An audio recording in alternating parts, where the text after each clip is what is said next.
Lacrosse community, my name is Ryan Berns. I'm the leader of the Lacrosse Leadership Institute. It's our mission to empower all those that love lacrosse, to recognize the skills you gain from the sport, to ultimately live the life of your dreams. Today, we're so fortunate to be joined by Alexis Brandolini. She's exemplifying this. She has ample time playing collegiate lacrosse at Richmond University, two-time captain and strong leader. And she's working with one of our previous guests, Eric, with the Alpha Echo Project. Alexis, thank you so much for joining us today. Can you share with our community how you got involved in lacrosse and where your journey's taking you to today? Sure. I think I have a pretty typical background with starting. I had an older brother that played, and when he started playing, I started playing. He was 4 years older than me, and I emulated pretty much everything that he did. And it was funny because I think the playing style of the women's the college teams that play today are very much like how I played, because I just copied everything my brother and his friends did, but couldn't do as much with the stick because it was like a tennis racket back then. But I tried my best. So yeah, that's how I got started, and it was just a little league clinic thing on Sundays. And my sister and I walked up one day to play with then we had wooden sticks. It was the first, women's sticks that we had. And we walked up to play with just a mouth guard and a stick, because that's all the women wore back then. And they didn't have any other girls to play. And so they said, okay, you guys can play with the boys if you want. And so we did. And they were all padded up and we had nothing on.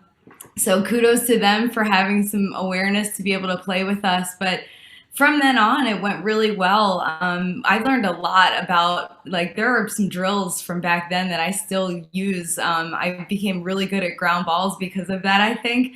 And communication. So it was a really good start, and I think it really triggered a lot of why I really enjoy taking from the men's game and bringing it into the women's game, and having male leaders and female leaders to learn from.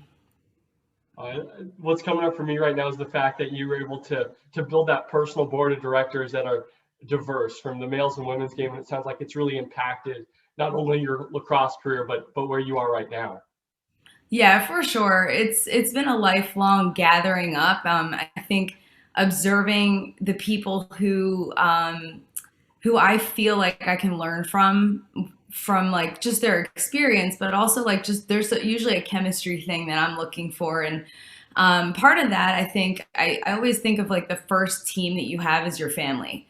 And my dad and my brother were the first like male athlete, mentors that I had. And, I just learned from watching. And I had a couple other people, cousins, people who were like cousins. You always have those people in your lives that are not blood related, but they're like family, who had been through like high performing teams and doing the thing that I thought I wanted to do. So the leadership, the mentorship was there for me. I sought it out. I think that's a big part of it. You have to kind of go out and find it if you think that there's a little like whisper in your head that this is what you want to do.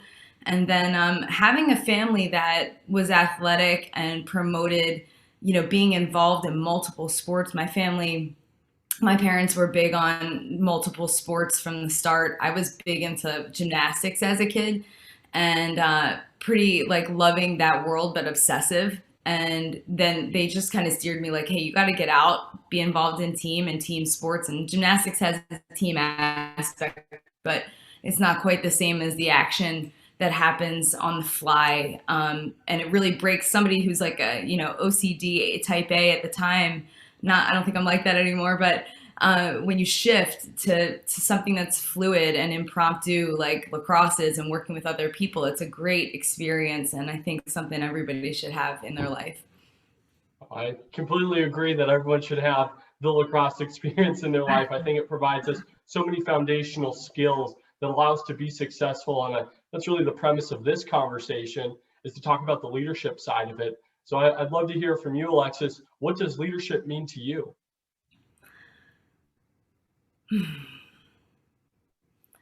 Leadership, I'll put a nod toward Eric, yes, because we had a conversation about this yesterday. I have a thing about being understood, I think that when you're kind of an outlier mentality, it's really hard growing up because you don't feel like people necessarily understand you and what you're going for, and you can be a bit much for people. So it's been a learning experience to learn how to understand others first. So I think leadership is understanding others, and I'll put that nod toward Eric for putting that in my mind yesterday. Okay, well, I'm glad that you two are having these active conversations, and I think that what's coming up for me is that ability to empathize, being able to connect with who you're on a team with, understand where they're coming from, that perspective, and once you can understand them, you can go towards a goal ultimately. Yeah, for sure. I had a lot of adversity in my life. First of all, I think like being short. I'm extremely short, and I think being short is a lifelong kind of version of adversity and adaptability that you have. But I also think that I'd been through a lot of stuff with my family. Our house burned down my senior year when I was being recruited and going through that whole process of applying to colleges, and to have something like that happen when it did, it triggered just like a focus in me. Like I kind of had to block everything out for a while I got everything squared away and made sure all my classes were still moving along.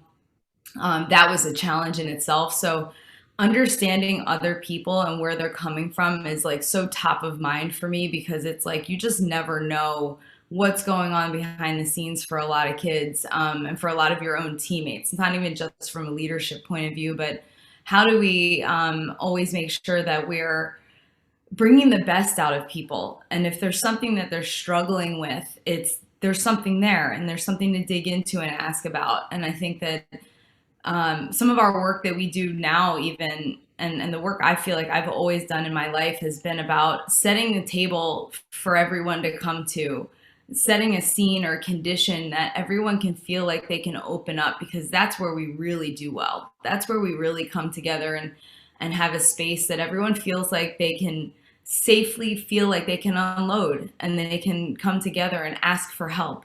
And that's ultimately like building chemistry, and the work that we do now, it's like, for me, that's like priority. Oh my gosh, there's so much in that, Alexis. So thank you for bringing up a few things. And it makes me think of our conversation with the UVA great coach, Dom Starja, just the fact that leaders have scars. I've been talking about this a lot recently, but they battle adversity, they get through to the other side. But because of that, they're able to empathize. So you and the adversity that you have makes it so that you're more relatable to those that you're on. And I love what you're talking about, setting a table that's inclusive of everyone so that they can come and feel safe to share. Can you share a little bit more about that, and what that has looked like over your life, or what you're focusing on to create that experience now? Yeah, absolutely. And I'll say also that it's such a distinct pleasure to get to work with Dom bit over that inaugural PLL summer. The man that he is, like, on these interviews, is exactly who he is everywhere. And I was I would say like a nobody, and an unknown to him. And the way that we could connect was just so wonderful. And I value his friendship and leadership every day. Um, Bringing people together and setting conditions for everyone to succeed is something that is like just so paramount, that is egoless, because there's a job to do. There's something that we're all trying to accomplish here, and what I need from people, my teammates, and I think that that's probably why I've always stepped up into like leadership roles just like naturally. It's like, I want what you have, whatever it is. Like, whether, and I'm coaching little kids right now. My daughter's team, they're 9-year-olds.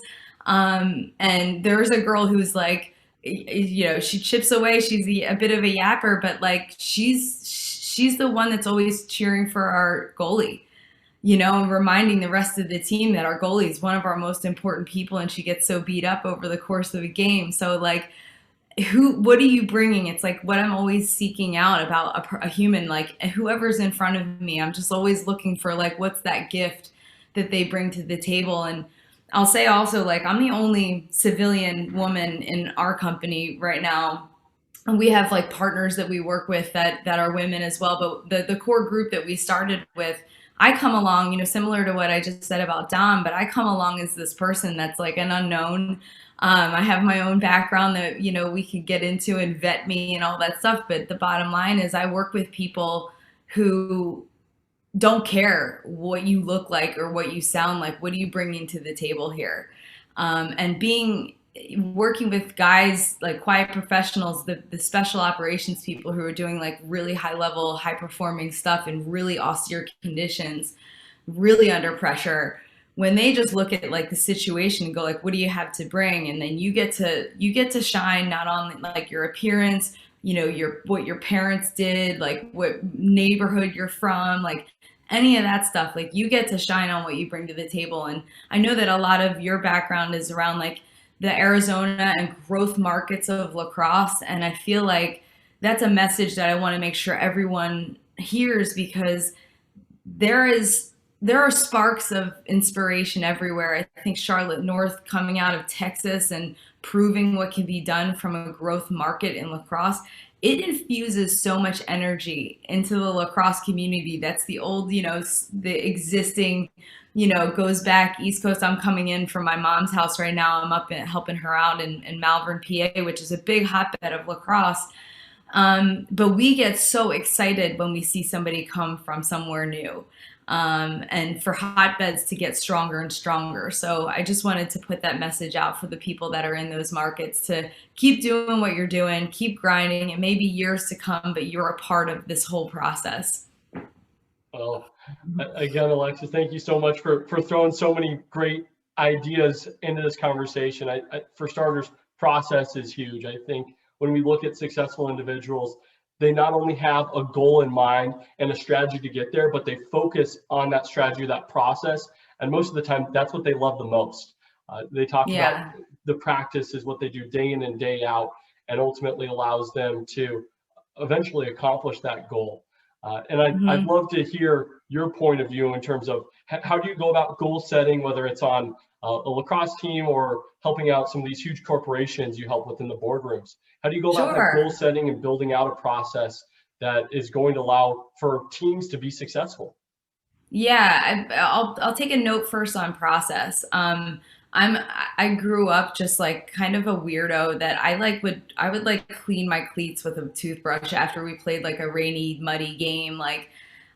And then I was around a lot of people who didn't necessarily do that type of thing, like care about these things that you have in your life, these moments, the smell of the grass when you go out and play, like soaking in these things makes, I think, so much richness happen about what you're trying to accomplish together. My process for goals and vision, like really setting a vision first, is I go 10 years out actually.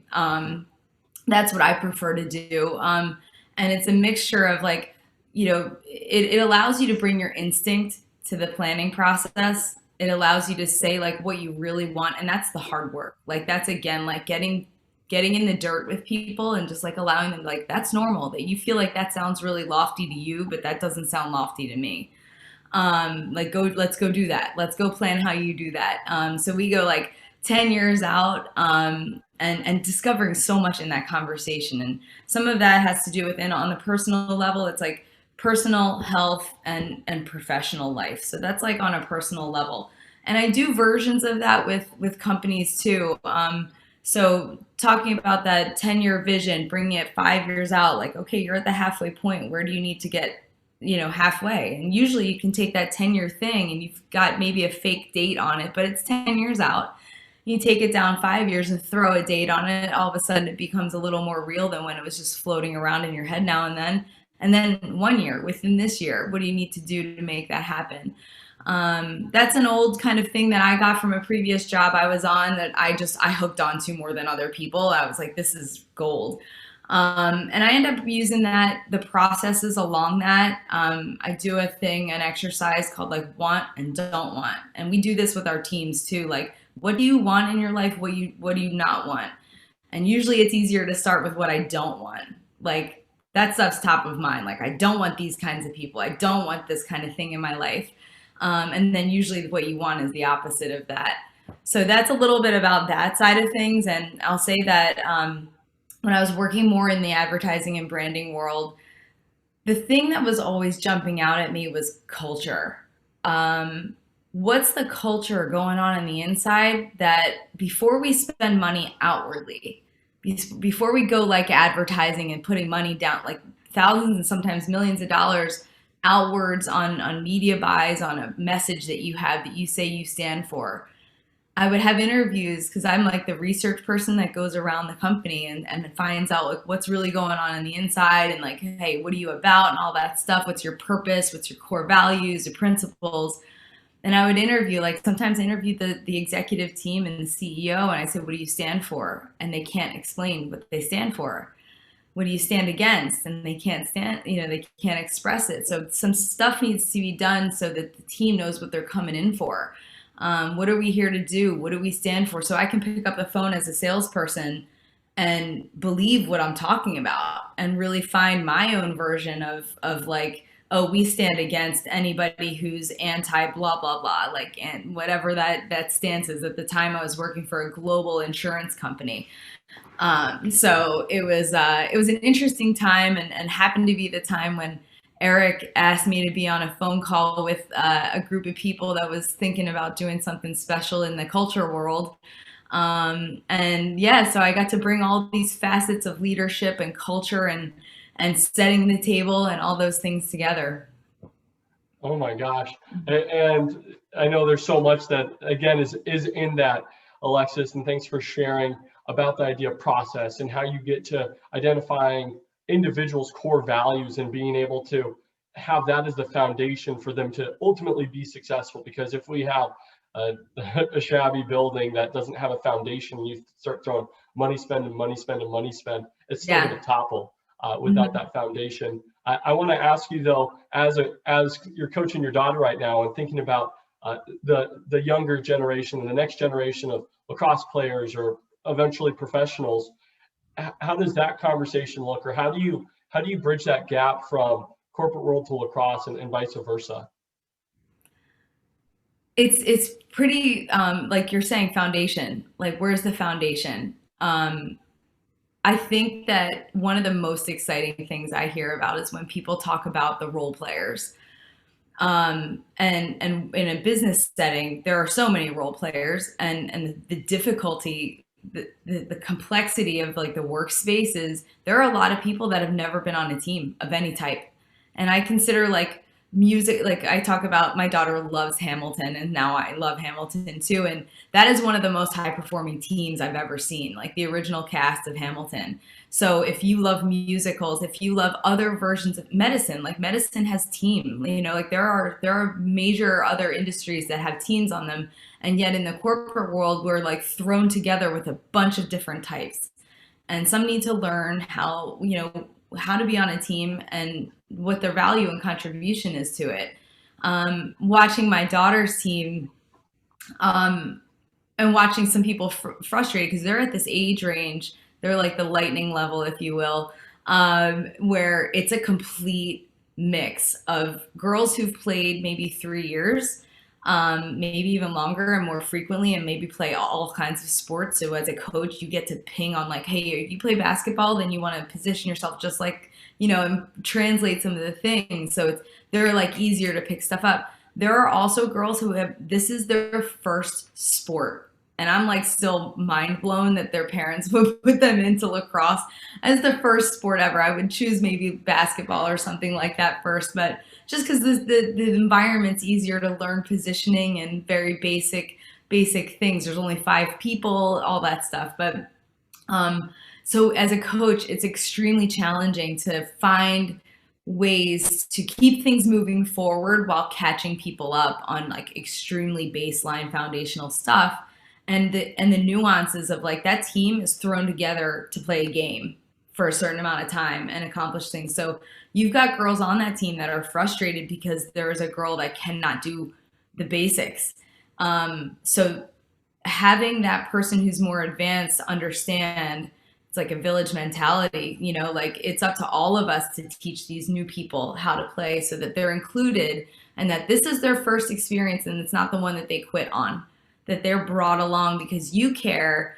There was a girl yesterday in the game that we played right before it. I brought like this little attack huddle together and she said, I'm really intimidated. And she said, like, being out here is really hard for me. And this is not her first time playing, but this is probably the first time she's expressed that. because she kind of stands off to the side and doesn't feel included. I said, like, you know, you're as much a part of this team as any other person standing in here, and we need you to feel included. And we started to do some little things so that they felt that the group was amplifying that. And I said, hey guys, like, what do you think about Leah? Like, do you think that she should be here? And they're like, yeah, you know.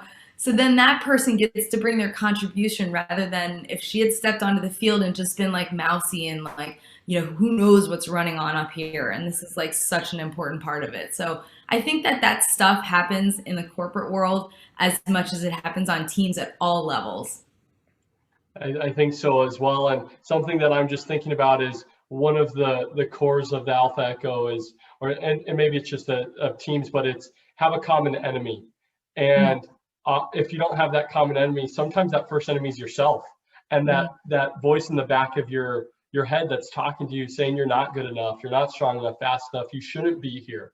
And we have to be resilient, and we have to be able to say, you know, I should be. And that's where we lean on our support structures, whether it's our family, our teammates, and then we can get that encouragement to go, okay, I know I should be here. What's that common enemy now that we can look towards? And sometimes having that, whether it's on the lacrosse field, it's an opponent, it's scoring a goal, or in the business world, it's whatever you're trying to do and get across to your customers. If we have that, sometimes that helps bring you out of your own mind as well and take you to that next level. Yeah, well said. The moment the doubt came into my mind when I was playing, like I feel like I remember the exact time. I was taking an 8-meter shot, and all of a sudden, instead of like not having any thoughts in my mind, I had just a ton of doubt about what to do, where to go. I think must have been like a really high pressure one, a big game moment where normally I like thrived in those moments, and all of a sudden, like out of nowhere, it took me by surprise that I had this like, what do I do? Like, I think I should be here. But, and it's just like, it started like as if I hit, like somebody hit 160 mile an hour, like, okay, thoughts are now in your brain and like, it's not going to stop. And I really wish that I'd had what we do now back then. Cause like, there's so much, I was like, oh, I would be a completely different player if I had this guidance. But yeah, I think when you're in those situations where like your mind is going all the time, that voice in the head is like is always there, and how much we listen to it and not. I deal with this with my daughter.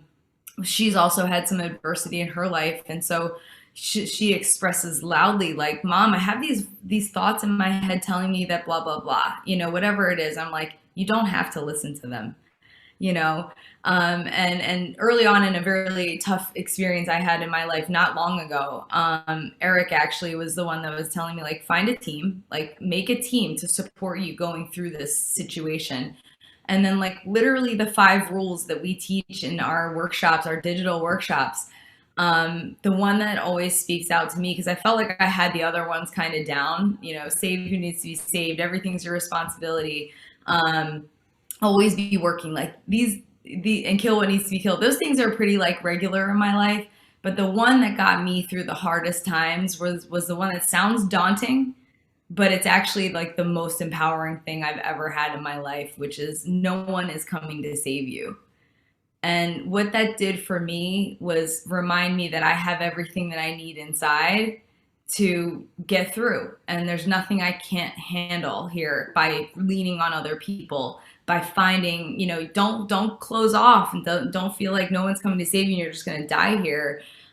It's that you have your resources. Like it's up to you to step forward and use them.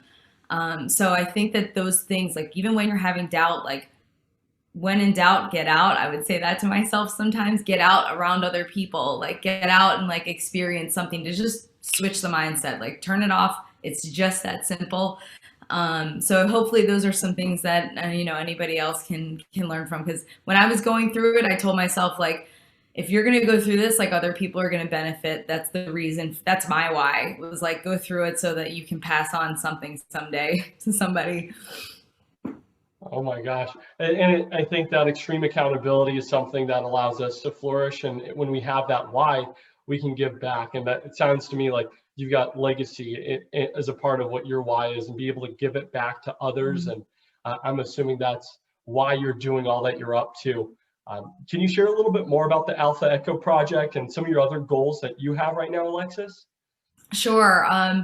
Alpha Echo Project, we do resiliency training with teams and leadership. And it sounds like we've had a long time of like, how do we describe ourselves? Because this isn't like a widget that we can just put in front of people. It really is what all of us bring to the table from our backgrounds. And I happen to work with a group of people that are not only extremely accomplished in combat situations and extreme stress, and all the leadership that comes along with learning how to be in the Army and in the military. But they also happen to be phenomenal trainers of human beings. So they come to the table with like, they want those same things I was talking about. They see a person, they see like almost through them, all of them, and say, what's holding you back, and how do we bring you to the table with your strengths?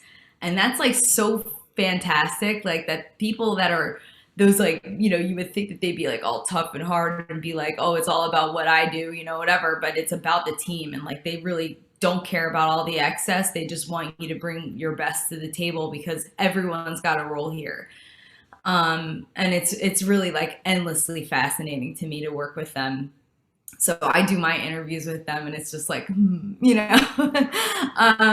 so some of our work right now is around developing longer curriculum for teams that we started out with. When we started, we had our usual in-person experiences that we did with teams. And then COVID shut that down like within 2 months, like right when we launched. So I knew right from the start that we have a lot to teach people that doesn't need to be in person. In fact, the in person can sometimes be too advanced for people. So starting out with a time to allow people to be introduced to us and the way that we think and the way that we can introduce like a new way of looking at the world. So doing that digitally became like our real foundation. And now it's like the foundation of our company. It allows a lot of us to come on board at the same time. And then working with people that are, we started with a 4 or 5 part signature series of it's a story from Eric, and it's about culture and team purpose, and then goes into the 5 rules. And then we shift into CMPC work, which is mental performance work from an expert on our team.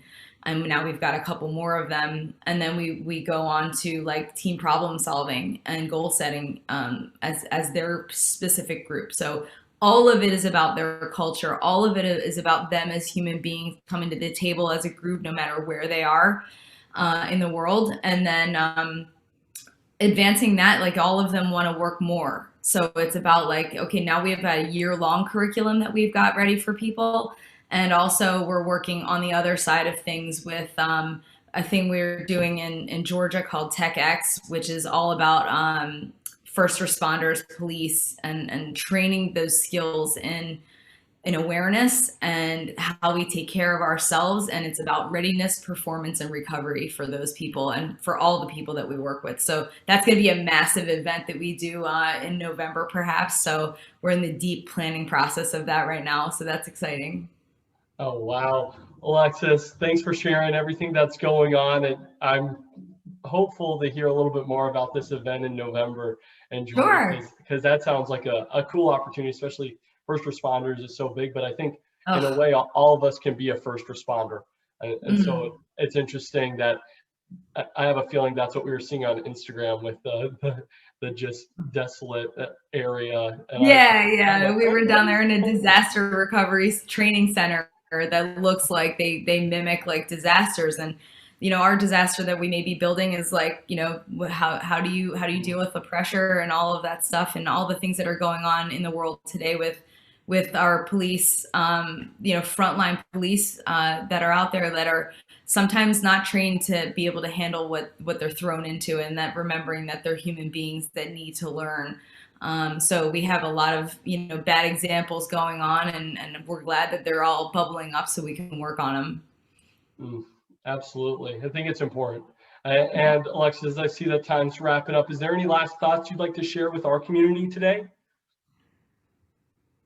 I think that just the reiterating, wherever you are, whatever you're doing, like know that you have your own role in life and that you have your own gifts to bring to whatever situation you're in. I think people today are pretty tolerant of one another's differences these days, more than when I grew up.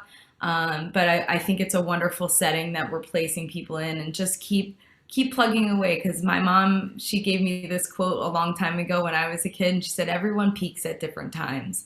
So if we can just weather through the valleys and learn at those times, then you're going to shine when all of that work comes to fruition. Alexis, thanks for joining us. Thanks for ending this as well with such a terrific thought. We all are going to find our peaks and pinnacles. It just is a matter of time. Make sure you have a great support system. Alexis, thank you so much for being a part of our community. We thank you so much. Thanks so much, Ryan. I appreciate it.